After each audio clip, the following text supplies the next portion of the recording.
Genesis chapter 22 verse 1 hanggang 24. Sinubok ng Diyos si Abraham. Pagkalipas ng ilang panahon, sinubok ng Diyos si Abraham. Tinawag siya ng Diyos, "Abraham." "Narito po ako," tugon naman niya. Sinabi sa kanya, "Isama mo ang kaisa-isa at pinakamamahal mong anak na si Isaac, at magpunta kayo sa lupain ng Moriah. Umakyat kayo sa bundok na ituturo ko sa iyo, at ihandog mo siya sa akin." Kinabukasan, maagang bumangon si Abraham at nagsibak ng kahoy na gagamiting panggatong sa handog na susunugin.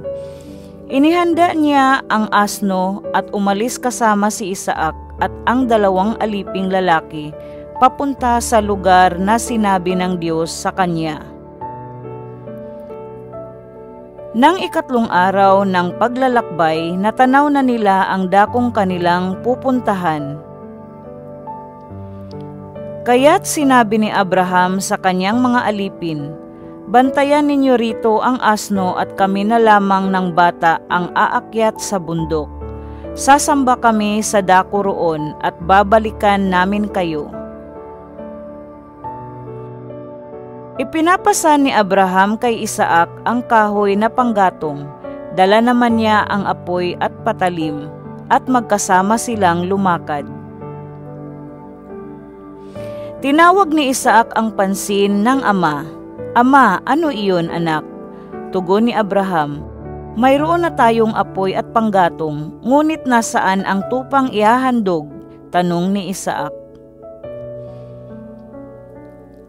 Sumagot si Abraham, "Anak, ang Diyos ang magbibigay niyon," kaya't nagpatuloy sila sa paglakad. Pagsapit nila sa lugar na itinuro ng Diyos, gumawa ng altar si Abraham. Inayos niya sa ibabaw nito ang panggatong at inihiga si Isaac matapos gapusin. Nang sasaksakin na niya ang bata, tinawag siya ng anghel ni Yahweh at mula sa langit ay sinabi, "Abraham, Abraham."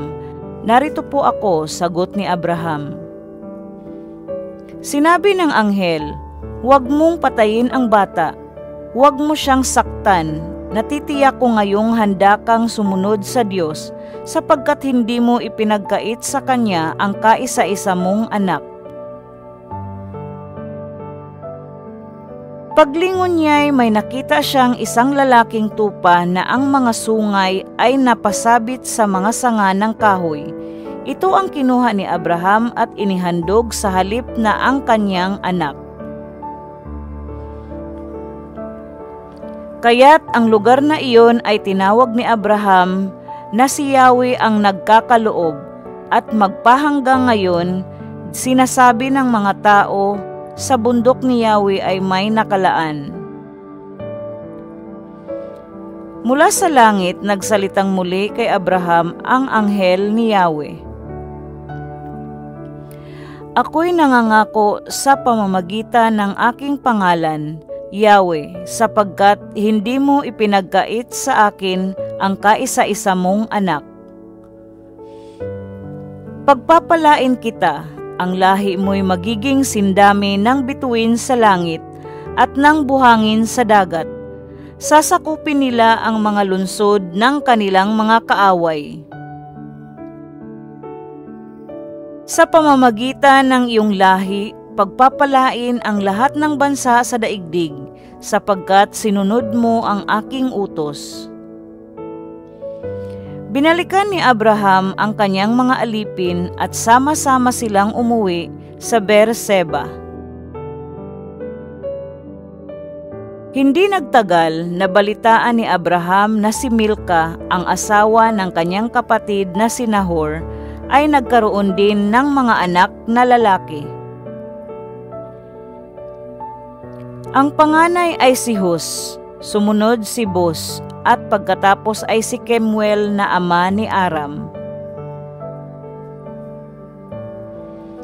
Ang iba pang naging anak ni Nahor kay Milka ayon sa pagkakasunod-sunod ay sina Kesed, Hazo, Pildas, Jedlaf at Bethuel.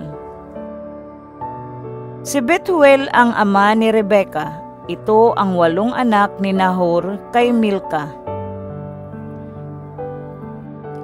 Kay Reuma na asawang lingkod ni Nahor, naging anak naman niya sina Teba, Gaham, Tahas at Maaka.